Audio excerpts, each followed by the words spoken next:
উপাচার্য বিরোধী আন্দোলনে জড়ানো শিক্ষার্থীদের স্থায়ী বহিষ্কারাদেশ প্রত্যাহার করেছে ইউনাইটেড ইন্টারন্যাশনাল ইউনিভার্সিটি। রাতে বিশ্ববিদ্যালয়ের রেজিস্ট্রারের সই করা বিজ্ঞপ্তিতে এই তথ্য জানানো হয়। এর আগে দাবি আদায়ে রাত ৮টার আলটিমেটাম দেয় শিক্ষার্থীরা। বহিষ্কারাদেশ প্রত্যাহার সহ ৫ দাবিতে সকাল থেকে বাড্ডার নতুন বাজার এলাকায় সড়ক অবরোধ করেন তারা। অবরোধ কর্মসূচি তুলে নেন সন্ধ্যায়। আরও জানাচ্ছেন মুনতাসির মামুন।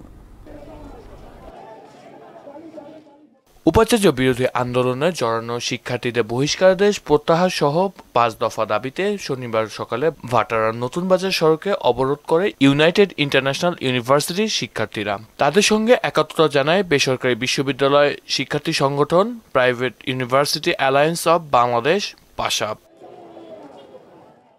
শিক্ষার্থীদের রাস্তা থেকে সরিয়ে দেওয়ার চেষ্টা করলেও ব্যর্থ হয় ভাটারা থানা পুলিশ। কিছু সময়ের জন্য আন্দোলনকারীরা ছত্রভঙ্গ হলেও আবার তারা রাস্তা অবরোধ করেন। পুলিশের সঙ্গে ধাক্কাধাক্কিতে ৩ শিক্ষার্থী আহত হয় বলে দাবি করেন আন্দোলনরতরা। বলছে তোমরা ফেসবুকে এরকম ওইরকম পোস্ট দিয়েছো, এর জন্য তোমাদেরকে বহিষ্কার করা হলো। আপনারা বুঝছেন এর থেকে সরছে আচরণ আর কিছু হতে পারে কিনা, যে জুলাই আন্দোলন হচ্ছে।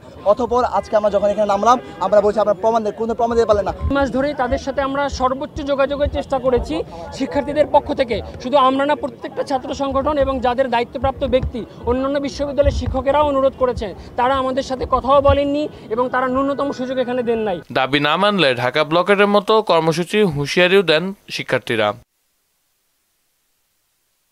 এদিকে সন্ধ্যার পর সড়ক অবরোধ কর্মসূচি প্রত্যাহার করে নেয় ইউআইইউ শিক্ষার্থীরা। তবে শিক্ষার্থীদের বহিষ্কারাদেশ প্রত্যাহার না হলে রোববার আমরণ কর্মসূচি ঘোষণা করেন তারা।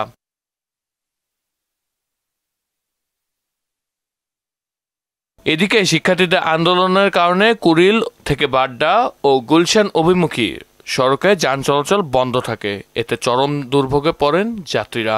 জাল চলাচল স্বাভাবিক করা, এটা আমাদের কমিশনার মহোদয়ের নির্দেশ। আমাদের ডিসি মহোদয় এখানে আছে, অফিসার ইনচার্জ মহোদয় আছে।